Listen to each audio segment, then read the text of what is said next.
Benvinguts a la informació meteorològica per RACBAR, previsions per als pròxims dies, fins i tot properes 2 setmanes.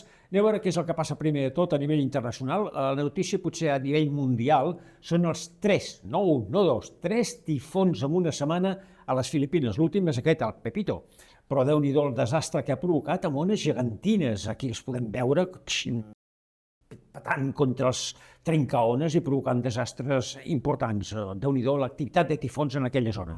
Passem a Catalunya. A Catalunya, sens dubte, la notícia és les grans plogudes, sobretot al sud de Catalunya, i així han canviat l'embassament d'Ulldecona del 0% fa pocs mesos i ara es troba al 67%. Molt bona notícia. La zona oriental del Pirineu encara li falta força aigua, no estem molt malament, però no estem tampoc per tirar coets. I ara acabem amb aquest tema. Mirin, és una miqueta per pensar-hi. Des del 1990 que hi ha protocols de canvi climàtic, reunions a tot el món, a la de Kyoto, Copenhague, en fi, la de París, Glasgow, etc. I tot això és la corba d'augment del CO2.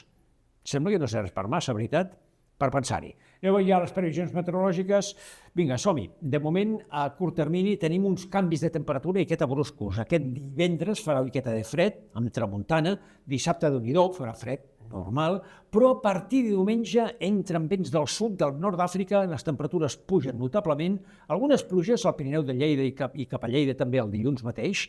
Però la resta ja ho veiem, poca cosa. Algun ruixat potser diumenge cap a la costa. I anem a veure ja a més llarg termini què és el que passarà.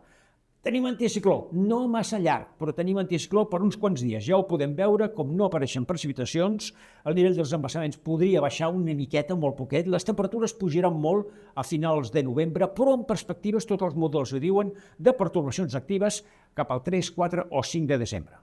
Tant de bo sigui així. Adéu-siau.